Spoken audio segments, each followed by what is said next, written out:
আজকালকার দিনে বেশিরভাগ স্টুডেন্টদের পড়াশোনার ক্ষেত্রে ফোকাস করবার ক্ষেত্রে একটা বিরাট অসুবিধা হয়।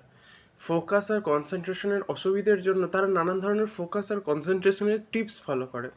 কিন্তু আমার কাছে যুক্তি হচ্ছে, যে কোনো কিছুতে ফোকাস বা কনসেন্ট্রেশনস করবার জন্য কিসের প্রয়োজনীয়তা হয়, আগে সেটাকে প্রশ্ন করবার প্রয়োজনীয়তা আছে। আগে দরকার ইন্টারেস্ট। যদি তোমার সেই বিষয়ে ইন্টারেস্টই না থাকে, মন থেকে আকাঙ্ক্ষাই না থাকে, তাহলে তুমি ফোকাস বা কনসেন্ট্রেশনস কত দূর পর্যন্ত করতে পারো? 1 ঘন্টা, 2 ঘন্টা, 3 ঘন্টা, এর থেকে বেশি করতে পারবে না। অর্থাৎ কোনো বিষয়ে বিশেষত ফোকাস বা কনসেন্ট্রেশনসের জন্য যেটা সবচেয়ে বেশি প্রয়োজন, সেটা হচ্ছে সেই বিষয়টার প্রতি ভালোবাসা থাকা।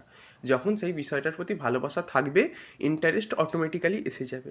তাই সেই বিষয়টাকে ভালোবাসবার জন্য সেই বিষয়ের ইনফরমেশনস এবং ওই বিষয়টাকে গ্রহণ করলে কী ধরনের আউটকাম আসতে পারে সেই বিষয়টাকে জানতে পারলে, সেইটাকে অনুধাবন করতে পারলে, বুঝতে পারলে, তুমি অবশ্যই তাতে ইন্টারেস্ট হবে, তার ফলে ফোকাস বাড়বে।